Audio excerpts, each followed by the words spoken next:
সুপ্রিয় নবম দশম শ্রেণীর শিক্ষার্থী বন্ধুরা, তোমাদের জন্য ট্যাগ কোশ্চেন সংক্রান্ত আরেকটি ভিডিও নিয়ে হাজির হয়েছি, পার্ট 2।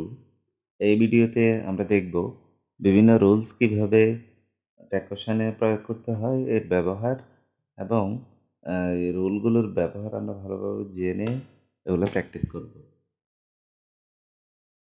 আমি এর আগেই বলেছি ট্যাগ কোশ্চেন করার জন্য তোমাদেরকে অবশ্যই দুইটা জিনিস জানতে হবে। সেটা হচ্ছে বাক্যটি যদি পজিটিভ হয় তাহলে ট্যাগ কোশ্চেনটি হবে নেগেটিভ, এবং বাক্যটি যদি নেগেটিভ হয় তাহলে ট্যাগ কোশ্চেনটি হবে পজিটিভ। এই দুইটা কথা তোমাদেরকে অবশ্যই মনে রাখতে হবে, যেটা আমি পূর্বে বলেছি।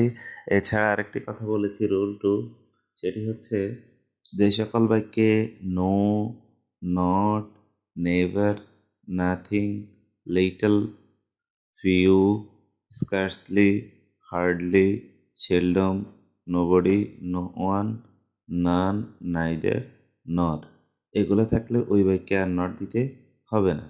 এই বাক্যে কি দিতে হবে না? নট দিতে হবে না। এই সকল বাক্যে নট দেওয়ার দরকার নাই। তার পরবর্তীতে আমরা যেটা বলতে চাই সেটা হচ্ছে ট্যাগ কোশ্চেনে অবশ্যই সাবজেক্ট ওয়ার্ডটির প্রোনাউন ব্যবহার করতে হয়। যদি সাবজেক্ট ওয়ার্ডটি নাউন দেওয়া থাকে তাহলে সেক্ষেত্রে কী ব্যবহার করতে হবে? এটার প্রোনাউন। আর যদি আগে থেকেই সাবজেক্ট ওয়ার্ডটি প্রোনাউন দেওয়া থাকে তাহলে ওই প্রোনাউন দিয়ে ট্যাগ কোশ্চেন করতে হবে। এক্ষেত্রে সাবজেক্ট দ্বারা যদি পুরুষবাচক বোঝায়, সাবজেক্ট দ্বারা যদি পুরুষবাচক বোঝায় তাহলে প্রোনাউন হিসেবে হি ব্যবহার করতে হবে। আর সাবজেক্ট দ্বারা যদি স্ত্রীবাচক বোঝায় তাহলে প্রোনাউন হিসেবে সি ব্যবহার করতে হবে। আর যদি সাবজেক্ট দ্বারা কোনো বস্তুকে বোঝায় তাহলে সেক্ষেত্রে ইট ব্যবহার করতে হবে। তাহলে তিনটা জিনিস আমরা জানলাম। একটা হচ্ছে সাবজেক্ট দ্বারা পুরুষবাচক বোঝালে প্রোনাউন হবে হি, আর স্ত্রীবাচক শব্দ বোঝালে সেটা হবে সি, বস্তুবাচক বোঝালে ইট। কিন্তু তোমাদের একটা জিনিস অবশ্যই মনে রাখতে হবে, যদি বস্তু বা প্রাণীর বহুবচন বোঝায় তাহলে সেক্ষেত্রে দে বসাতে হবে। বস্তু বা প্রাণীর একের অধিক বুঝালে সেক্ষেত্রে ট্যাগ কোশ্চেনে প্রোনাউন দিয়ে বসাতে হবে। মনে রাখবে ট্যাগ কোশ্চেনে প্রোনাউন হিসেবে সবসময় যে প্রোনাউনগুলো ব্যবহৃত হবে সেটা হচ্ছে I, we, you, they, it, he, she, there. Tag কোশ্চেনে তোমরা এই জিনিসটা ভুলে গেলে চলবে না। ট্যাগ কোশ্চেনে সবসময় প্রোনাউন হিসেবে এইগুলোই ব্যবহৃত হয়, যেটা তোমাদের অবশ্যই প্রোনাউনটা ব্যবহার করতে হবে। এক্ষেত্রে ভালোভাবে খেয়াল রাখতে হবে সাবজেক্ট ওয়ার্ডটি কি পুরুষ বুঝিয়েছে নাকি স্ত্রীবাচক শব্দ বুঝিয়েছে নাকি বস্তু। আর এইগুলো তো অবশ্যই বুঝবে। কোশ্চেনে প্রোনাউন ব্যবহার সম্পর্কে নিচে আমরা কিছু উদাহরণ যদি খেয়াল করি, সেটা হচ্ছে Rakib is a student. Rakib is a student, এক্ষেত্রে সাবজেক্ট ওয়ার্ডটি হচ্ছে কি? রাকিব। সাবজেক্ট দ্বারা কি বোঝানো হয়েছে? রাকিবকে বোঝানো হয়েছে।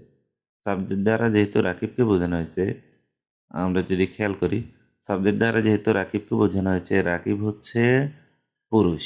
এই কারণে ট্যাগ কোশ্চেনে প্রোনাউন হিসেবে আমরা কি ব্যবহার করেছি? হি। এক্ষেত্রে আমরা যদি খেয়াল করি, রিনা ক্যান হেল্প হিম। রিনা, রিনা একটা মেয়ের নাম বিধায় এখানে ট্যাগ কোশ্চেনে প্রোনাউন হয়েছে শি। রিনার কারণে শি, রাকিব পুরুষ কারণে he. Bird can fly. Bird, bird হচ্ছে প্রাণী, এই কারণে বার্ডের পরিবর্তে প্রোনাউন ইট ব্যবহার করা হয়েছে। বার্ডস, এটা হচ্ছে বার্ড, আর এখানে হচ্ছে বার্ডস। বার্ডস দ্বারা অনেকগুলো পাখিকে বোঝানো হয়েছে, যার কারণে এখানে ট্যাগ কোশ্চেনে প্রোনাউন হিসেবে দে ব্যবহার করা হয়েছে। আর আমরা যদি এই নাম্বারের এক্সাম্পলটা খেয়াল করি, সেটা হচ্ছে বাক্যের শুরুতেই কিন্তু প্রোনাউন উই দেওয়া আছে। যদি কোনো বাক্যের শুরুতে প্রোনাউন দেয়া থাকে আগে থেকে, তাহলে ট্যাগ কোশ্চেন করার সময় আমরা ওই প্রোনাউনই ব্যবহার করব। রুল 4-এ যদি আমরা খেয়াল করি, স্টেটমেন্ট বা বাক্যে যদি অক্সিলারি ভার্ব থাকে তাহলে সেই অক্সিলারি ভার্ব ব্যবহার করেই ট্যাগ কোশ্চেন করা হয়। অক্সিলারি ভার্বগুলো আমরা আগেই জেনেছি, do, does, did, am, is, are, was, are, have, has, been, had, shall, should, will, would, can, could, may, might, must, dare, need, ought. এই অক্সিলারি ভার্বগুলো অবশ্যই ট্যাগ কোশ্চেনে ব্যবহৃত হবে। যে অক্সিলারি ভার্বটা দেয়া থাকবে সেটাই ব্যবহার করতে হবে। অক্সিলারি ভার্ব আমরা যেহেতু বলেছি বাক্যে ট্যাগ কোশ্চেনে অক্সিলারি ভার্ব ছাড়া ট্যাগ কোশ্চেন হয় না। এক্ষেত্রে অক্সিলারি ভার্বের পূর্ণরূপ হবে না, সংক্ষিপ্ত রূপ হবে। যেহেতু এটা ট্যাগ কোশ্চেন, সংক্ষিপ্ত প্রশ্ন, এক্ষেত্রে যদি আমরা একটু খেয়াল করে দেখো, ডু নট এটা হবে don't, does not doesn't, are not am not, ain't, are not, aren't, is not, isn't, cannot, can't, ought not, oughtn't, have not, haven't। অর্থাৎ এই অক্সিলারি ভার্বগুলোর সংক্ষিপ্ত রূপ তোমাকে বসাতে হবে।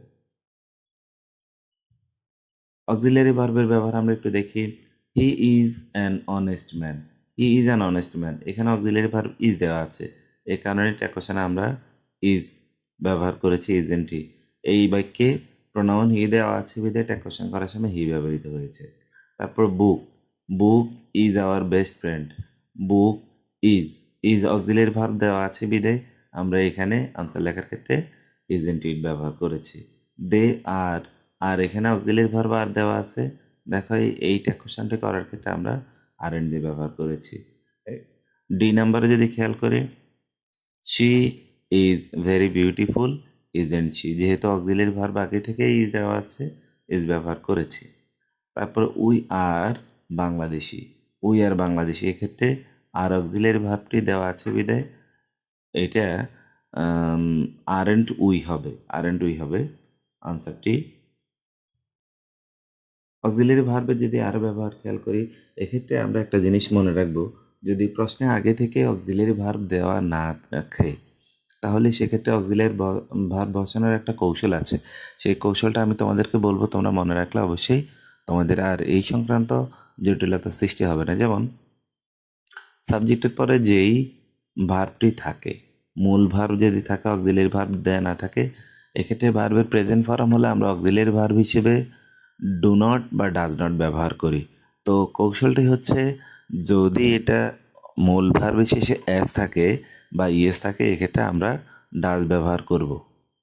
আবার বলছি, যদি সাবজেক্টের পরে মূল ভার্বের শেষে এস বা ইয়েস থাকে তাহলে আমরা অক্সিলারি ভার্ব হিসেবে ডাজ ব্যবহার করব। আর যদি মূল ভার্বের শেষে এস বা ইয়েস না থাকে সেক্ষেত্রে আমরা ডু ব্যবহার করব। এই কারণে সি নাম্বারে নোবডি বিলিভস। এখন বলতে পারো যে স্যার এস থাকলে তো আপনি বলছেন আমাদের এখানে ডাজ ব্যবহার হবে। এক্ষেত্রে একটা জিনিস খেয়াল করো, নোবডি এর প্রোনাউন কিন্তু দে, নোবডি এর প্রোনাউন দে, দের সাথে কখনো ডাজ বসে না, দের সাথে ডু অক্সিলারি ভার্ব বসে বিদায় এখানে ডু দে হয়েছে। আর এটি একটি নেগেটিভ বাক্য বিদায় পজিটিভ আনসার হয়েছে। আই ওয়েন্ট, মূল ভার্বের ফার্স্ট ফর্ম যেখানে আছে সেখানে মূল ভার্বের ফার্স্ট ফর্ম থাকলে অক্সিলারি ভার্ব হিসেবে ডিড ব্যবহার করতে হয়, ডিড। তাহলে আমরা যে কথাটা বলতে চাই সেটা হচ্ছে, মূল ভার্বের শেষে এস বাই এস থাকলে ডাজ, এস বাই এস না থাকলে ডু, মূল ভার্বের ফার্স্ট ফর্ম অথবা ইডি থাকলে মূল ভার্বের ফার্স্ট ফর্ম চেনার আর একটা সহজ উপায় হচ্ছে ইডি থাকবে, এক্ষেত্রে অক্সিলারি ভার্ব হিসেবে তোমরা ডিড বসাতে পারো।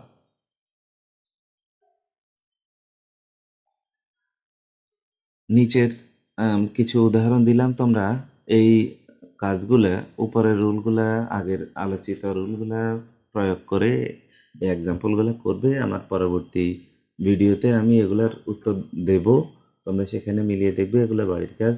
এগুলো করার পরে আগামী দিনের সামনের ভিডিও পার্ট 3-তে আমার এই সংক্রান্ত সমাধান থাকবে।